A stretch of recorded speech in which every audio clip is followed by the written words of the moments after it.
Hello everyone. Thank you for giving me the opportunity to present to you today. My name is Madison Franks, and before I get started, I'd like to tell you just a little bit about myself. I am an animal science pre-vet student at Oklahoma State University, but I'm also a quail hunter and an avid conservationist. I am very passionate about quail conservation. I've been involved with various research projects on bobwhite quail over the years. I also know the head of the Rolling Plains Quail Research Ranch personally and have been able to speak with him on eyeworms and bobwhite quail on several occasions. So this is a topic that I'm very invested in and very passionate about, and I'm very excited to speak on it to you today. So it's easy for us to see the problem with eyeworms and bobwhite quail, but for bobwhite quail with eyeworms, it's not so easy to see.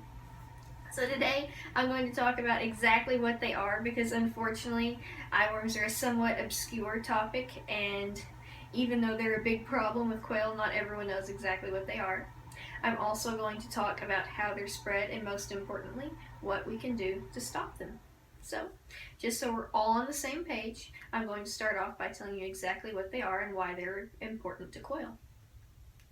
So eyeworms are parasitic nematodes that live in the eyes and sinuses of bobwhite quail, where they feed on blood, as nematodes generally do. They vary in size from 1/8 of an inch to a diameter of a penny, and while that may not seem incredibly huge just on paper, it is equivalent to a human being having a worm the size of a toothpick living and moving inside and behind your eyes, and that's not something I would wish on my enemies, much less on my wildlife. So, as I'm sure you can imagine, having a worm inside your eye is somewhat impairing to the vision of quail, which means that they have a much more difficult time escaping and detecting predators. Now, that in of itself is a problem, but they also run into issues when they flush to escape from predators because they can't see, and so they tend to run into things and then either die from the impact or get eaten afterwards when they fall on the ground.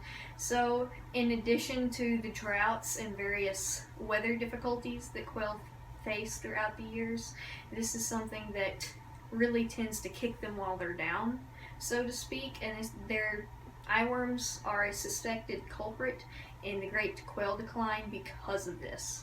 So it's definitely a very serious issue. And if that wasn't worse by itself, the wildlife toxicology labs at Texas Tech University have recorded that infections of 40 to 50 worms per bird are not uncommon. Personally, envisioning that and envisioning an animal having to live with that is somewhat unimaginable. And it's no, it's not something that's very fun to think about.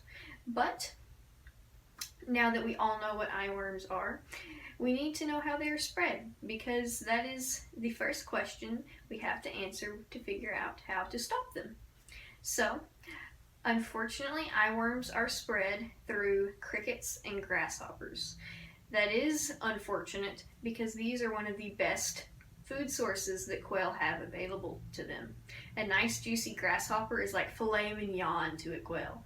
It's full of protein and nutrients that they, while they can find in other sources, they certainly do not have such an abundance of protein.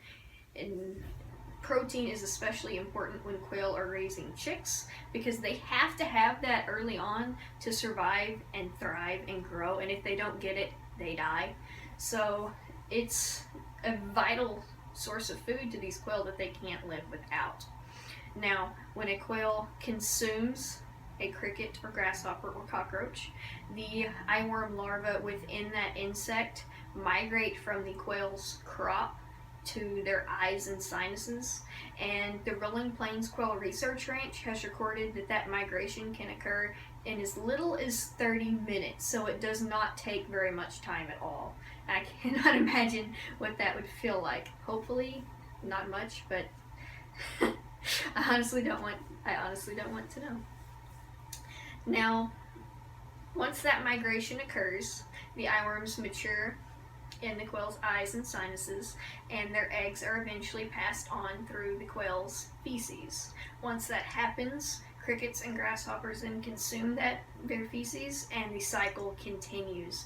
So it's a continuous cycle between infecting birds, infecting their food source in the form of crickets and grasshoppers, and then the cycle repeats.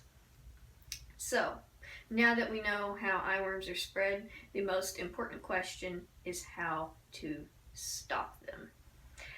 Thankfully, people at the Rolling Plains Quail Research Ranch, Park City Quail, and the Texas Tech Toxicology Labs have developed a medicated feed specifically for bobwhite quail for the treatment of eyeworms. Now, I know what you're thinking. If you put a medicated feed in a quail feeder, generally what happens is that every other animal that comes along likes to eat it also. I know personally our deer and raccoons seem to have a heyday with our quail feeders, and understandably medicated feed is not something that these animals would need to be consuming. Thankfully though, the researchers thought of that and also developed a quail feeder specifically designed to limit the availability of that feed to any other species other than quail. So they've automatically minimized the amount of wasted feed in other animals. This medicated feed is called Quail Guard, and the people who researched it have decided to price it as efficiently as possible so that the maximum amount of people can apply it so that the most amount of quail can be helped.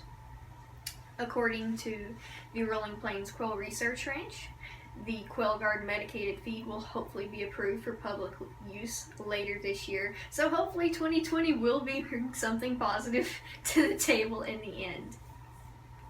Now, as you can see, eyeworms are a huge problem plaguing our quail, but hopefully now we have an end in sight. In conclusion, eyeworms are parasitic nematodes that live in the eyes and sinuses of bobwhite quail, which impairs their vision and makes survival and escape from predators much harder for them. They contract eyeworms through consuming infected crickets and grasshoppers, which are one of their major sources of food. While we can't stop quail from consuming these insects, we can give a medicated feed to them, which will kill the eyeworms and hopefully end the problem. So, hopefully, now that we have a solution in sight, our quail will hopefully be able to see again soon. Thank you very much for giving me the opportunity to present to you today. I hope you enjoyed it, and if anyone has any questions, I would be overjoyed to take them now. Thank you very much.